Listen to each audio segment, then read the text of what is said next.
I've spoken to about 3 people this week, and I don't know which one said it. The one in Wisconsin or the one in Atlanta, Georgia. I've got a contact them. You belong to us first. Yes, exactly. Don't pack your bag. But there's a limit to how much you can do. You don't have the energy to do that? He does tonight. That's actually, you've hit the nail right on the head. How much can you stand up to? You know, there is a limit.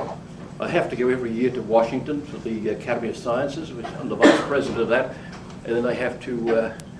There's a national conference of about 4 organizations in St. Louis, and I have to. Yeah, well, I have to go to St. Louis, Missouri for that. But, all right, let's get started. Now we come to, or before we come to that, in every science, there is what is called the peak concept. The peak concept. And in metaphysics, the peak concept is the distinction between potency and act. This is what the science does.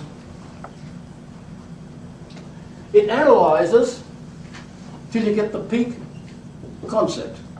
Then it judges. This is called the analytic way. And this is called the synthetic way. Synthetic way. It's also called the way of judgment. The analytic way, or the way of analysis, and the way of judgment. You go through the science, you discover the peak concept, then you judge reality that way. If you're dealing with philosophical psychology, the theory of knowledge is the peak concept. If you're dealing with ethics, the natural moral law is the peak concept. And how do we get that, Mr. Al? Human nature adequately understood? Give the man a cigar. So, human nature adequately understood. Correct. So, now we come to its principal application. And it's got vast repercussions. The principal application, which is chapter 7 in our work, the principal application of potency and act into the distinction between essence and be, or essence and existence, if you like. Better to say essence and be, and I'll show you why after. I stood outside the gates of a big Benedictine monastery in Salamanca in Spain, and there were 2 American students in their garb, of course, the Benedictines. One was of Spanish origin, the other was of Anglo-Saxon origin. And they said to me, I went sightseeing and looking up this monastery, etc.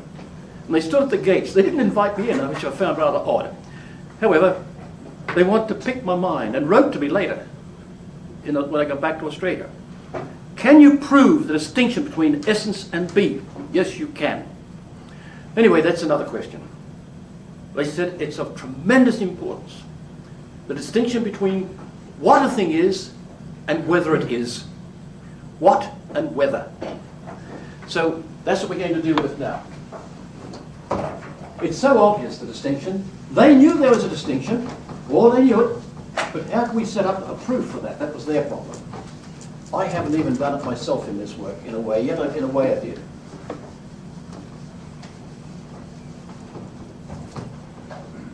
So, let me get the black one of these. Some of you are having difficulty reading these markers, I believe. Oh. I get it. I'm good. I couldn't resist waiting for this. I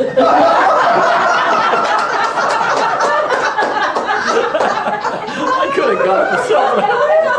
I never have a fair damsel. Wait on me like that. So. But this problem, the history of the problem I've laid out for you. But I want to first of all make a comment about a theological matter. In the New Catholic, what's it called? Catechism. there's a grave error. I've written it, wrote it out, and Father Miller, Dr. Miller, has that most coveted degree, STD, Doctorate of Theology. He said, you make a good argument. He said, get it away to Ratzinger. I didn't do it, and then he became Pope. I wish I'd done it now. Aww. But it says, I am, who are you, Lord? Somebody said once, remember on the mountain, who are you, Lord? What did I tell the boys your name is? I am who am. But how's it written up there? Or, I am who I am. That's absurd. I am who I am. You are who you are. But I am who am is vastly different from I am who I am. I examined the works of Garrigou-Lagrange and Michel Labaudet and a whole lot of theologians. None of them say I am who I am. They all say I am who am. And in the Latin it says ego sum qui sum. I am who am. If it is meant I am who I am, he'd put ego sum qui ego sum.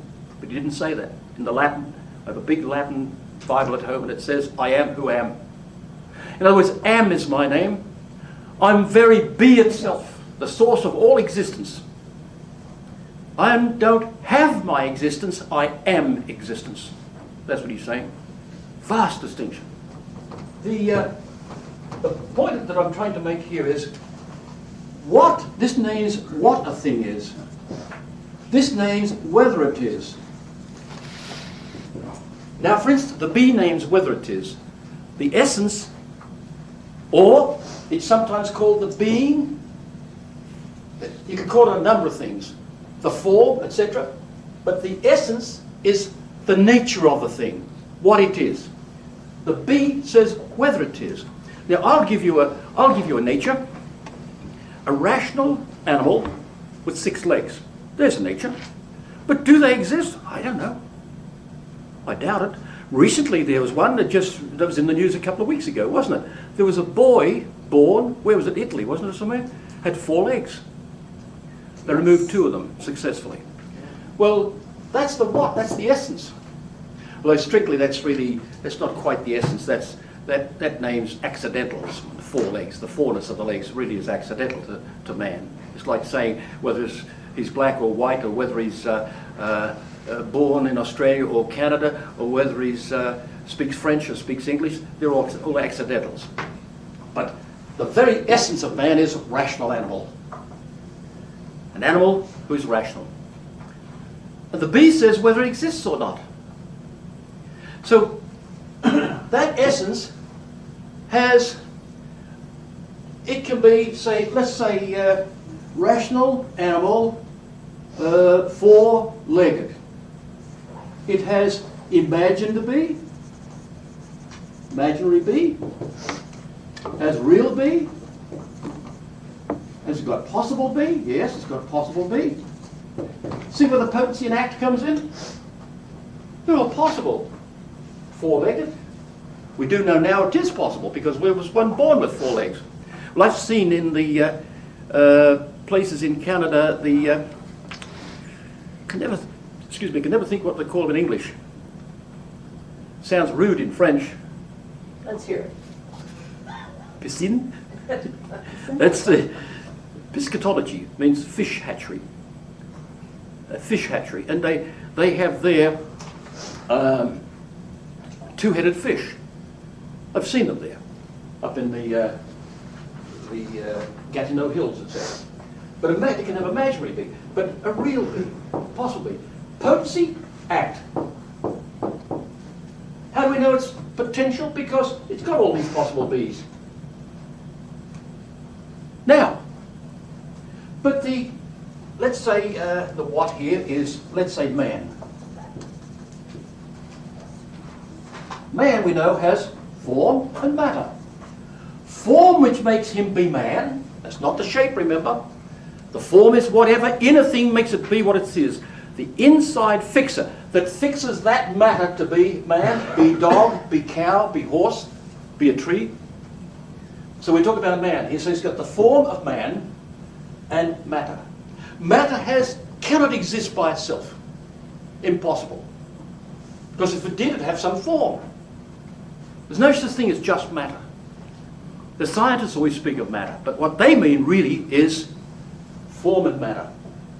But just generally speaking, they speak of, with no particular distinction. They mean bodies in general. That's what the scientists mean. Always be on guard about what the scientist, how he uses a term, and how the philosopher uses a term. We've discussed that, haven't we? It's very different. So you get a lot of confusion and a lot of minds because of that. So the distinction between essence and be is the very special application of potency and act. And the principal one. Remember, form of man, matter multiplies, divides, individualizes, etc. Matter always multiplies form. I remember, I won't lose this bit of paper. The gentleman wrote his name on there for me. If anybody wants any of the sheets that I've written, please let me know if you haven't received them. Whiteness is another form. Squareness is another form. Hardness is another form. Whatever fixes the be thing to be what it is, we call a form. There's one kind of form we call a substance. And that word comes, by the way, from sub plus star, starry, to stand under. Stand under. In other words, substance stands under the shape and all the other accents, the other nine kinds of forms. In fact, you can't see a substance, you only see colour. You can't feel a substance, you only feel the hardness, the resistance. What can you do with substance? That is under, sub, under. What's this? Stand. So you can only understand substances. That word is beautifully derived. So then, the form multiplies. Now here's a form of whiteness. Whiteness is only one thing, but it's multiplied by the matter. I divide the matter, I've divided the form of colour. Keep dividing, I divide the colour. So, matter multiplies, and we know this structure is influenced very much by our genetic background. Now, if something, this is a potency, matter's a potency for the form. We know this much. If somebody, for instance, had the form of man and was eaten by a lion, now he's got the form of lion. His matter adopts the form of lion. Like that priest or that monk or missionary or whatever it was out in the jungle I told you about. You know, he came face to face with a huge lion. He was frightened to hell. He knelt down to say his prayers.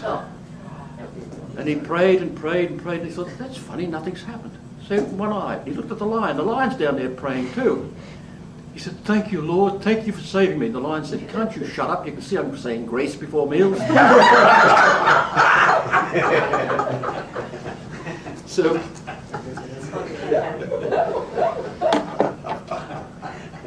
so this distinction between essence and be is very real.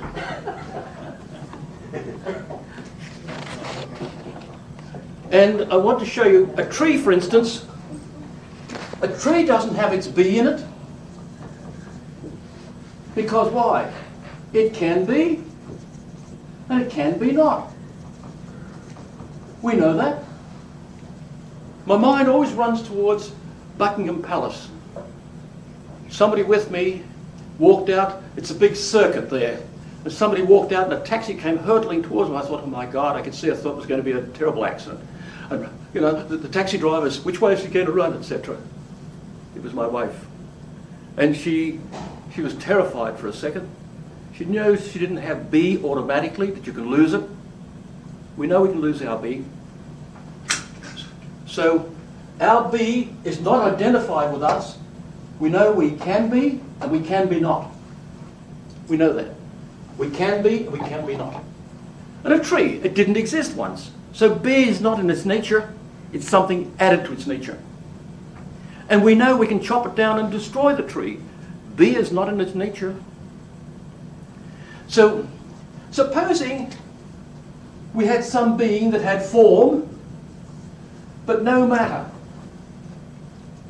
There'd only be one being in that species, only one. God. No, Angels. angels. Because the angel still has his be attached to him, as it were. What is be? Thrust into reality. It's thrust into reality. But if there was a being that didn't have just potency, but had pure be, God. Okay. I am who am. That's where amness is. It's my very being is amness. And Aristotle described him as a thinking, not a thinker. That's a potency. A thinking, an act of thinking. That's how Aristotle described him. That's a beautiful analogy. That's not bad for a fellow that... Somebody once said, oh, that's Christian talk, religious talk. What? 400 years BC? Which religion was it? Like the fellow that one occasion said to Dr. Russell in Ottawa. He said when he started talking about in philosophical psychology about the soul, prove the existence of a soul in all living things. Oh, that's religious talk. Oh, is it? Yes. I'd rather you didn't use that in the classroom. I object. Good, said Dr. Russell. Don't you ever use in my classroom the word psychology or the word animal. Psyche, psyche in Greek, means soul. Anima means soul in Latin. So don't you ever use the word animal or psychology. Because the student was taken aback really good and proper. So if there is a being who has no matter, but only form, we call that a spiritual being, because we've got no other way of describing it. Spirein in Greek means to breathe. It's what's called an onomatopoeic word. To breathe. And a spiritual thing is something that's like breath. You can't get hold of it. Try and get hold of some breath. So we call them spirits, which means a breathy-like thing. Pure form, no matter in it. So there's only one in each species. So Michael, Gabriel, and that other silly idiot with that terrible name, Raphael, those men, those beings, I'm sorry, they don't have sex because there's no matter. Each one of them fills the whole species. Each one of them is greater than the whole human race, past, present, and possible future, equal to the whole in power. I've mentioned this before, and I've always said this to audiences, especially young people. Be careful playing with a Ouija board. I wouldn't touch it with a 40-foot pole. You're playing with what's called a mischievous spirit that's far more powerful than you are. You think you're playing with it, it's playing with you.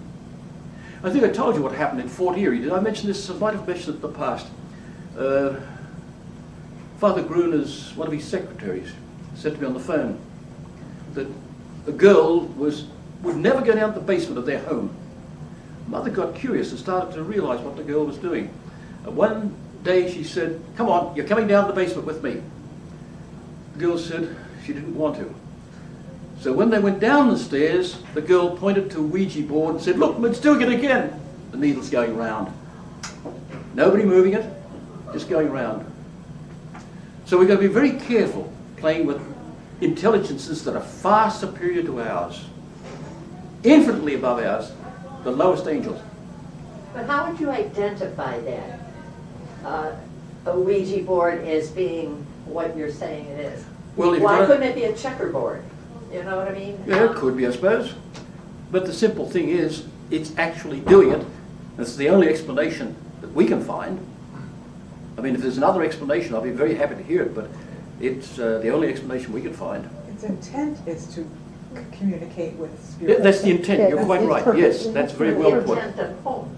Of the students, the young Right, people. well, I could sit down with a checkerboard and say, you're red and I'm black. No, that's not the intent. Or It's something not- like that. Something- Yes, but are you intending to contact the spirit world? Are you intending to do that? No. Well, That's that's, the point. That's the point. Ouija board, you're intending Oh. all the spirit. Well, that's what I'm saying. Yeah. Why couldn't you make that intentionality with something else? Why does it have to be quote-unquote Ouija board? and The in board in itself cannot have that authority. It's That's an the whole occultic- point. It's an occultic instrument, though. It is by its very nature an occultic instrument. it's intended, it's very made for that It's purpose. made for that purpose, right? The lady told me another story, by the way, of a woman who was very angry with her son. He had all these very sluttish kinds of records, very, the kind of thing that's supposed to exist. I don't say that I've heard them, but wouldn't recognise them. But she said he said, "Oh, but they're funny, Mum, they're funny." I know 2 women have spoken like that. They're funny, the son has said. And so she said, pack them up. She supervised his packing them up, and next day took them out for the garbage man and saw the garbage man put them on the truck. That night his son came home and said, "Thanks, Mum, for not throwing my records out." They were back in his room. Don't ask me for an explanation. Dennis. I think I'm getting this, but I'm not 100%. If you have a form without matter, Yes. that would be an angel. Well, if you had yes. Well, yes, not necessarily in substance, a substantial form without matter. Substantial form. You can have the But God is in form that of. same category? Pardon? God's not in that same. We haven't come to that yet. We haven't come But to that. some angels have matter. They take on. No, they take it on. They may take it on. They might assume. They assume. Yes. See, an angel, the very word means angelos. The double L in Greek is pronounced ing. We've got something like that now. In the Fijian Islands, the airport that I've gone into always is Nandi, and the Melanesian natives, the natives of the west of the Pacific, they nasalise D's and G's. There's Pango Pango. How's it written? P-A-G-O, P-A-G-O. You see? Remember a woman on a plane once said to me, "I think I've got to the wrong airport. I must be on the wrong plane. I was going to Nandi." I said, "This is Nandi, but it's N-A-D-I," she said. Well, that's how it's pronounced. So that means a messenger. That's what that means, a messenger from God to man. We name them that way. But the ancients couldn't call them angels because they didn't know about that then. They knew them as spirits, or intelligences they called them, because they knew they were necessarily intelligent. Because anything, we won't go into that at the moment, but anything which is devoid of matter is automatically reflective, etc. Is an angel necessarily a good spirit? What about No, a bad, no. evil Well, spirit? they can turn. That just shows you how frightening it is when even one of them, who knows better than we do, they turn against God, for instance. Well, hell's bells and blowflies pantaloons, what chance have we got? But my understanding is they could only change once, Oh, yes. okay? Because That's- they had full knowledge. Well, that's like us. If we So die, we can convert. yeah, but when we, at our death, whatever we are, the disposition's at that last moment. Right. That'll determine the rest. That's the rest of our eternity. That's why it's frightening that when you see what people do. Yeah. Aside from you mentioned the angels, which you did, Yeah. the form without substance could be anything that's The real. form without matter, you mean? Form without matter. Yeah. Can be anything that's real but not tangible. I mean, justice and. Yeah, it wouldn't be Well, tangible and touchable. Yeah. Well, it has to be body to be touchable. This is a body, this is touchable. Now, but if there's no potency, just pure be, there's only one could be of that. And that's the am, the one that calls himself am. There could only be one. See, essence multiplies be. Matter multiplies form. You see? So, if there's only one being, we can put it 2 ways by saying whose essence is be. He doesn't say I have existence, I am existence. Now that's the way St. Thomas, the great masters, after say the existence of Christ, have called God that which is be itself. And St. Thomas always writes him as the essay, to be in Latin. And I think I told you the story about Dr. Hayden. Dr. Hayden, Mary, I directed her research on some of this, and she was writing to be all the time, to be. I said, no need to put the to in. I shouldn't have mentioned the name, since this goes to other people. There's no need to put the 2 in. That was added later. But Gilson says it, and Gilson's a Frenchman. I'm speaking English. And it's just the be of something. You don't have to say the to be of something. But the be of something Would that is be distinct from its nature. A capital B? Pardon? Would that be a capital B? Oh, yes, you can put a capital B. Yes, certainly. In the case of God, of course you would. But God is his be. Aristotle describes him as God is his own intellection. Not he has an intellect that's intellecting, thinking, but he is an intellect, and the knowledge of that intellect is his own intellect. The highest thing that he can think about is, or does think about, is his own intellect, because he sees everything in his own intellect. Because all the effects are pre-contained in that intellect. His very essence is being. Difficult for us to grasp, but we're forced to it. A form does not have to be a material thing, correct? Oh, no. So a form could be a concept like justice? Yes, and that's the point I was saying with when answering Dennis, that he was speaking of. There are different kind of forms. There's the form of colour in the sight. There's the form of hardness in the wood. But there's the form of the tree. What makes me a tree be a tree makes me be knowing a tree, etc. So, but substantial form. What we're talking about here is a very substance. Remember, there are 10 forms, aren't there? There's substance and 9 accidents. Accidents are what belong to a substance. So what we've got here, we're talking about very substantial form. Substances. Matter. But if it hasn't got matter even, it'll still be a substance. Michael the Archangel, he's the substance. He's pure form and fills the whole species of that form. So there are grades of angels. Each one fills a whole species. But if can I ask you a question? If we're naming the angels as Michael or Gabriel, does each one have its own form? And thus Its own specific. there are 2 species? Yep. Distinct species. Distinct species. Each fills the whole species because there's no matter to multiply it.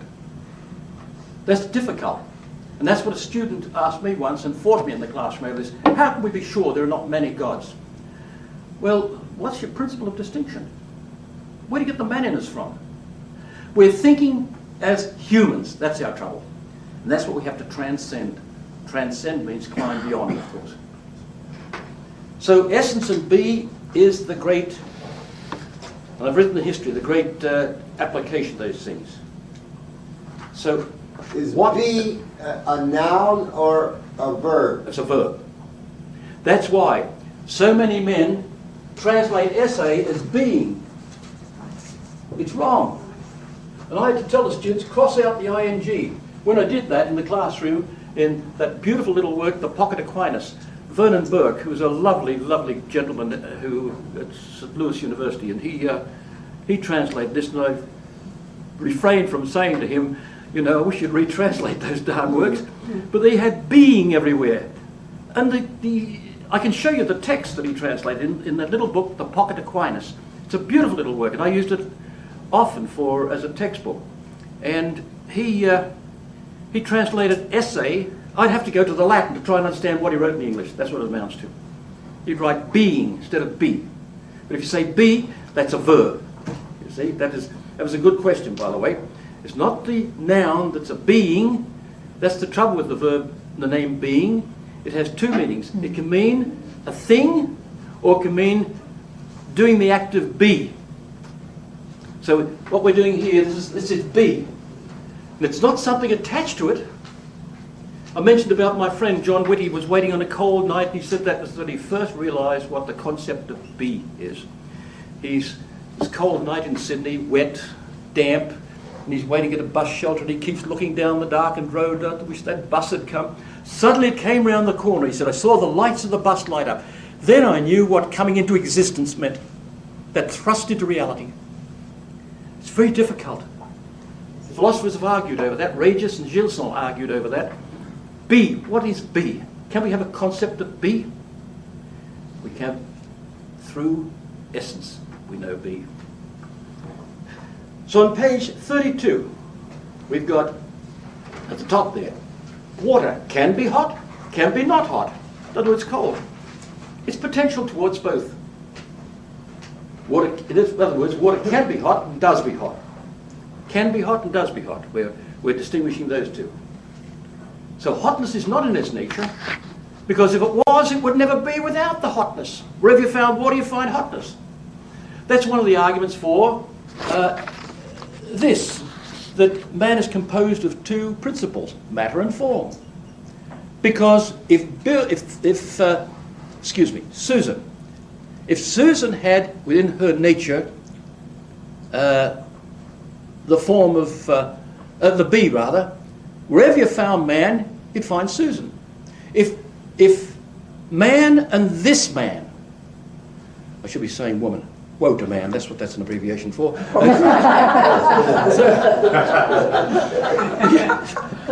So if human person and Susan were identified, therefore wherever you found human person, you'd find Susan. Or wherever you found Susan, you'd find human person, and only there. So there's two distinct principles in each person. One, why this is human, and the other, why it's this human. One which names the form, and one which names the matter. The matter multiplies, it materializes, multiplies rather, and it divides. Matter's always a divider. Even that's being taught in other areas. Material things divide human persons. Look at Iraq. Look at Vietnam. Look at the Nazis. Material things divide. Spiritual things unite. Immaterial things unite. And that's, he's identified with himself, Michael, for instance, the archangel, because he alone has that essence. There's no division, no matter to divide him, just identical with himself. Then we talk about a tree can have mental be in the intellect. It can have real be, singular, out there in the field. So we come to a very teaching which has been recently revived in the last 100 years or so. Participation in be. My own doctoral thesis was participation. Oh, wait there. What? As a key to Thomistic epistemology in knowledge. Now the essence participates the be, or participates in the be, if you like. The be is limited by the essence. Little mistake there in the text. 2 years. See that? I have somewhere a pencil here. Yeah, there it is. I think it's dropped out. So the essence participates the be. The be is limited by the essence, in other words. And the be is the most perfect act of something. Now, for instance, if I were to offer you the concept of a $100 bill, I may as well make it 1,000. I may as well make it 1,000,000. It doesn't give you anything. But the minute I give it reality, I give it be, real be, now you're richer by $100 or so. It's the most perfect act of something. Thus all beings except God, whose pure act, are composite. So Michaelness and his be, Michael the Archangel, is a composite. The essence of God is his be. He doesn't have it like we have our existence. Why don't we use the word existence instead of be? This is what the word existence means. Ex plus sistere. To stand outside its causes. God doesn't have any causes. Stand outside its causes. So it's better not to use the word, because whenever you speak about anything, you say the be of something, the reality or the existence of it. People often speak about the existence, essence and existence. Perfectly okay, but in the case of God, we've got to understand how the word is being used, because we use a lot of words in the English language, we use them wrongly, based upon the origin of the term. So often when we give a definition of a term, we give the nominal definition first, what the word means, then we give the real definition of it. So that thrust into reality, when a being is pushed into reality, as it were, by God, that's different from the way he is. Reality, he is reality. So, that participation, and participation is knowledge, that's something which is being worked on at the moment by somebody I know. In fact, suspicious he's taking some work of mine. I heard he's after my thesis to try and elaborate on that. That knowledge, through knowledge, we participate in reality. By knowing reality, the more we understand reality, the closer we're getting to understanding him. By understanding reality. My physician said to me this week, he's a physician in this hospital, he said, you know, teaching philosophy, he said, I like about those kind of courses, they teach people to think. They teach them a lot more than that. They teach them something that ought to be known as well. Not just teach them to think, but to think correctly. Anybody can think, but to think correctly takes another effort. Notice what we're doing, the key concept, we're unfolding it and applying it. So, through knowledge, we participate in the perfections which are in reality, and ultimately, since reality is all the reflection of God, is the effect of him. By knowing his effects, we know him. And that's exactly what St. Paul said in Romans 1:20. St. Paul said, we can know the invisible things from the things he has made. Oh, and by the way, for those people who are Catholics, the church teaches, if you deny that, anathema sit, let you be cursed. Yet, you'd be surprised how many priests have said to me, all those proofs of the existence of God, they're worth nothing now. What are they, Father? Well, I learned them in the seminary. No, you did. You got kid stuff in the seminary. I know too many people have been in seminaries and poor philosophizing. There's a lot of reaction. It's the anti-intellectual spirit we're going through at the moment. Even recently, we're hearing about the theology of the body. Oh, And they're writing philosophy, bad philosophy. The theology of the body. What a silly topic. But then, very worthy persons are writing these things, but poor philosophizing. The theology of this, the theology of that. And we should do this, the theology of something else. I'm hearing this all the time, but never philosophy. And seminarians have told us that different ones over the years, philosophy is something you put up with. You try to get through it. One friend of mine went to Rome to study before he became a priest, at his own expense, to a university in Rome. And he said, when he came back, he said, why don't these people teach philosophy with conviction, he said. When he graduated at Niagara, he kept coming back to sit in on my classes. We are very good friends, and he's a fellow you're going to hear a lot more about, I think, in the future. Why don't they teach with conviction?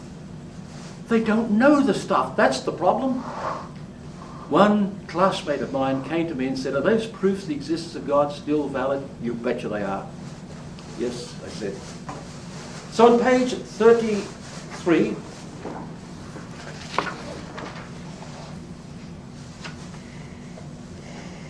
we distinguish the way things exist as participated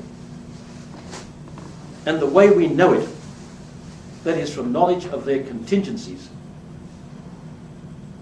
Things have 5 weaknesses in them. Their contingencies, a contingent thing is a thing that may or may not exist. Limited things around us. All things have 5 weaknesses. They have to be moved, they have to be caused, they have to be given existence, they're graded in their perfections, and they're ordered towards their ends. Those 5, so we can prove God's existence 5 ways, and we'll be doing that later. So,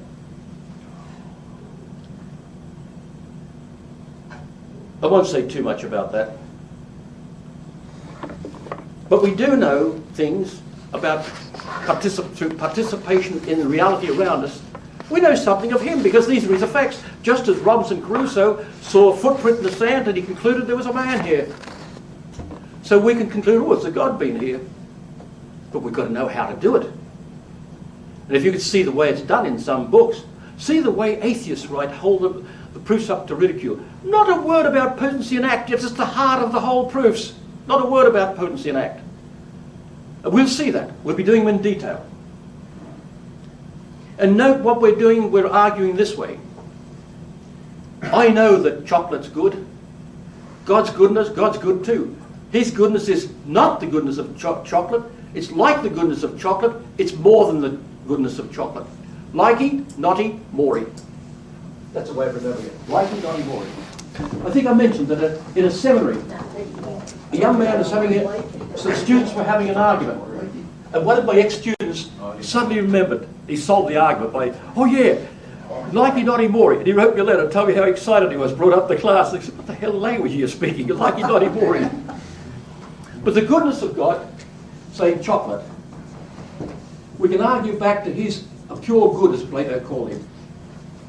So it's like, not, more than. Likey, naughty, more, if you like. Or just more than, I suppose I should put there. There's a similitude, and argued by negation and by remotion, is the way the philosophers put it. Likey, naughty, more. Like, his goodness is like chocolate, but it's not the goodness of chocolate, it's more than the goodness of chocolate. So by knowing things all around us, we know something of him. By participating in reality about him, we're participating in knowledge through to him.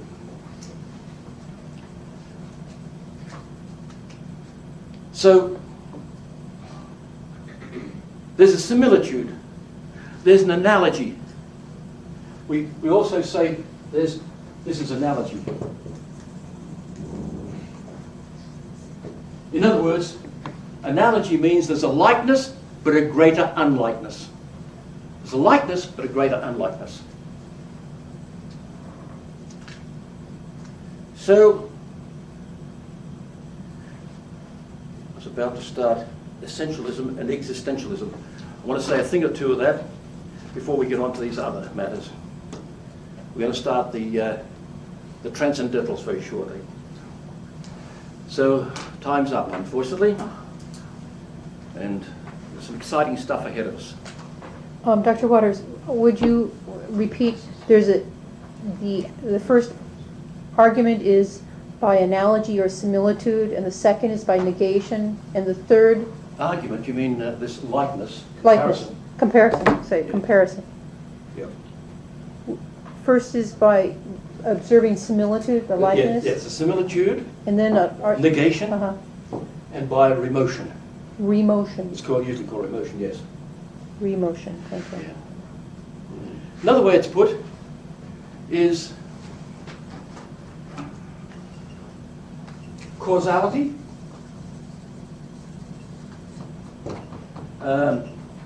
participation, and analogy. I think I mentioned in an earlier class, I mentioned that Charles Beaubien, a lovely lad in the class, everybody was very fond of him, big French-Canadian lad. He was in the library one day, and I was just sauntering there, feeling happy with myself because I defended my doctoral thesis, and all I had to do was wait for graduation day, and then hospital. So they put me into hospital, unfortunately. They say, by the way, 70%, they've found by research, 70% of people who take a doctorate end up with nervous or stomach problems. Well, I ended up with kidney problems, very serious. But the causality, so how do you link those? Charles was confused. He said, I can't put these together. And I showed him. Well, causality, God causes the chocolate, or a tree if you like. Participation, the chocolate's participating in the goodness of God. But analogy, there's like, but greater unlikeness. Simply that. Well, all good things come to an end. Thank you very much. Thank you.